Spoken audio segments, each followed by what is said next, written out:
2019 has been the year of the live-action reboot. Specifically, Disney has decided that instead of pumping out original movies, which has been their bread and butter for, give or take 80 years, they're going to try their hand at cash grabbing. Now yes, this sounds a bit harsh, but I think it's sort of justified that Disney earns a little flack for turning away from the content that made them special for so long, and has now resorted to a concept that is, simply put, uniquely boring. Now, for the past few years, this wasn't what it was like. For the first few years of doing this, granted they had some misfires, Disney was actually doing some really good things with this live-action reboot idea.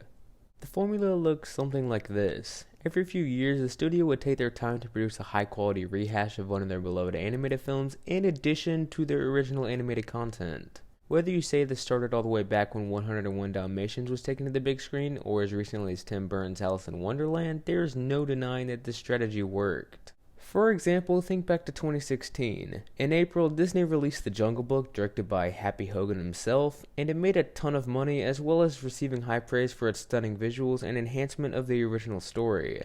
Then later that year in November, Disney released Moana, which also made a ton of money and received high praise as well, and in my opinion is the best Disney movie ever, but that's not the point. The important thing is that Disney was still sticking to its long-established way of doing things and was slowly mixing in their unique new concept of building upon original stories, albeit making a ton of money along the way. This trickled over into 2017, where despite not releasing a new animated film, they still took their time to release another high-quality film in Beauty and the Beast. Once again, this live-action remake made a ton of money, becoming the highest-grossing film of that year, and it also received high praise, although not quite as high as previous films. Nonetheless, in 2018, it was more of the same. In August, Disney released Christopher Robin, which was one of my personal favorites, once again not important, and then 3 months later released Ralph Breaks the Internet, which was divisive to say the least, but hey, I really liked it. Anyway, at this point, Disney had pretty much mastered the formula for success. Original animation first, reboots of already established stories second. Then came 2019.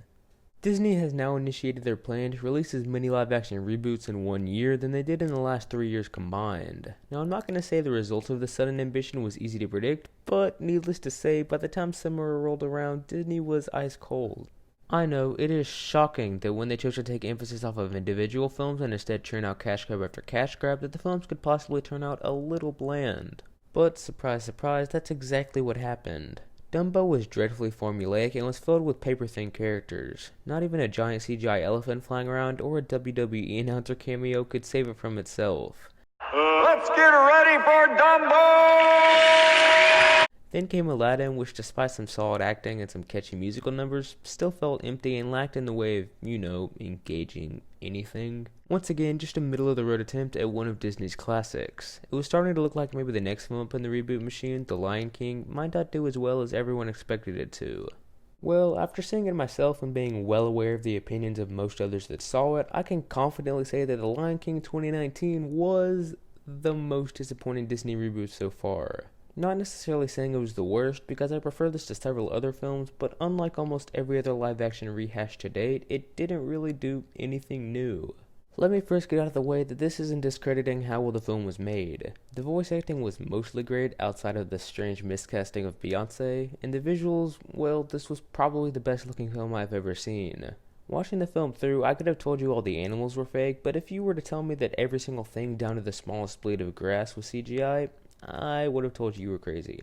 That being said, where The Lion King pales in the shadow of every other live-action reboot to date is that it doesn't do anything new or special. Most of Aladdin was forgettable, but don't you ever think that the meme of Will Smith's genie will ever not be hilarious. And even though the Alice in Wonderland films weren't good at all, Tim Burton was given complete creative freedom, which frankly should have been pretty terrifying to Disney as soon as they signed him. And Christopher Robin, well, it's you and Obi-Wan Kenobi McGregor talking to a bunch of real-life stuffed animals who are basically minions but funny. My point is, despite their flaws, all these films have something unique to them, and unfortunately The Lion King doesn't really have anything unique to it. Sure, the whole CGI everything idea was new, but everything looks amazing nowadays, and I'm sure this will be done again within a couple years. I mean, The Jungle Book was just as stunning as this, and it was released 3 years ago. Outside of a somewhat new idea, everything about the film was basically an exact copy of the original Lion King. I mean, pretty much shot for shot, as if Jon Favreau's main goal was to make it seem like you were watching the same exact movie, just in live action mode.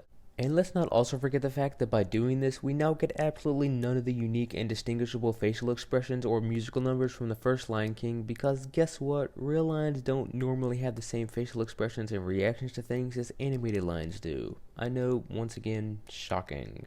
Anyway, for the sake of not ranting on about the logistical concerns I have with this movie, I'll go ahead and wrap it up. Basically, The Lion King goes as follows: phenomenal CGI, mostly good voice acting, and nothing new. If you're looking for an enjoyable watch or just want to laugh at a warthog hitting notes none of us can, then just watch the original. It's basically the same exact thing. Take this advice, Disney, change it up a bit. You may be making billions of dollars, but your film quality is suffering. This doesn't look like it's stopping anytime soon. I mean, I couldn't find any plain Disney animated movies until 2022. So yeah, we're pretty much stuck in this never-ending cycle of bland live-action reboot after bland live-action reboot.